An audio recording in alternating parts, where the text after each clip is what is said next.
First of all, doon sa menu, pag titignan natin ang menu, healthy ang content. So, okay, merong mga kangkong, etc. Kumakailan po, naglabas ang NEDA ng pahayag na ang isang individual na gumagastos ng 64 pesos kada araw ay hindi itinuturing na food poor. At alam natin, maraming tao ang hindi natuwa dito. Given this reaction, maari po ba natin marinig on record, Madam Speaker, at para rin po sa kaalaman ng ating mga kababayan na nanonood, paano po natin nakuha ang computation na ito? Madam Speaker, Your Honor, bago po ipaliwanag kung paano natin i-compute, and I will do that shortly, nagpapasalamat muna kami sa lahat po na nakisama dito sa pag-discuss dito sa napaka-importanting topic. Marami pong nagalit, marami pong nag-react, at so it really shows na we have a very engaged public. So thank you very much for raising this very important concern. At mabuti na lang po that we have an agency like NEDA na willing pong makinig, and nag-commit na naman po si Secretary Balisacan to review this food poverty threshold. Nag-commit na po siya. And so I reiterate that commitment. Kaya sana po ay ikatuwa natin.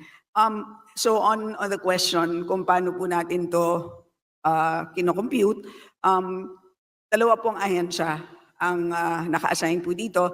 Doon po sa first part, which is the menu, ay nanggagaling po ito sa FNRI, which is under the DOST.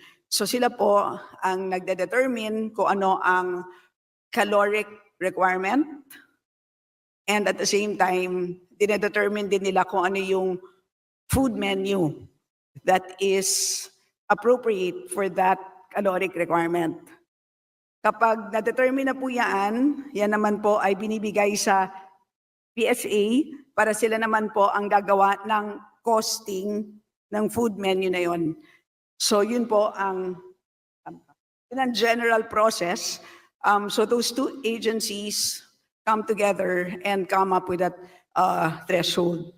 But again, if I may continue, pati po ako ay nag-react dyan dahil nakaka-confuse talaga. Ano bang ibig sabihin yan? Because what we are computing, so food poverty threshold, ito po ay sukat ng kakulangan, di ba? Pero ang hirap niyang intindihin, di ba? Kasi ano bang ibig sabihin nun? Ang hirap niyang ipaliwanag, di ba?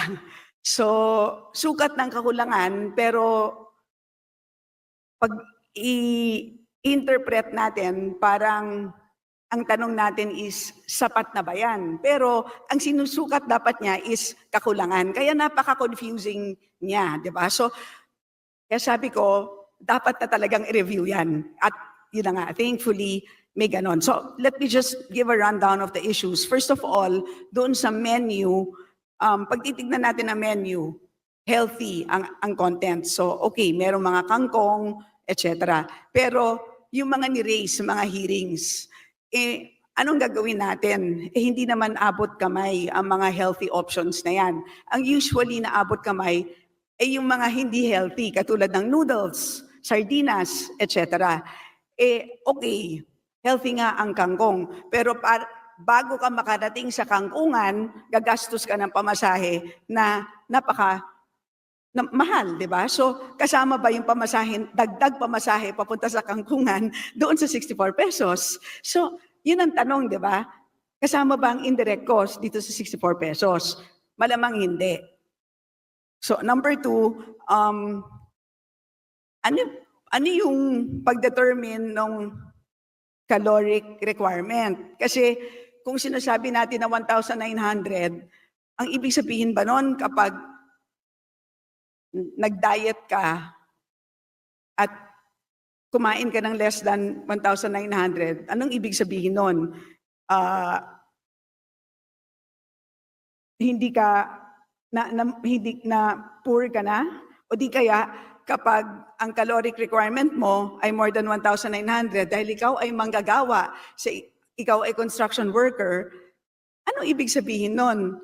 Dahil kailangan mo ng 2,400 ay hindi ka na poor. Pero sa totoo lang, ang income mo naman ay minimum wage. Kaya sabi ko, napakahirap niyang interpret.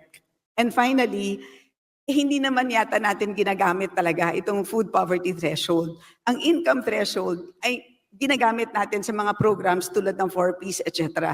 Pero bakit itong food poverty threshold?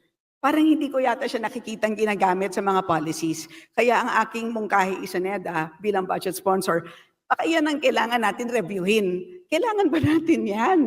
So yun po ang 3 points bilang budget sponsor, and thankfully, very open ang NEDA sa pakikinig. Salamat po. Pasensya na sa long answer.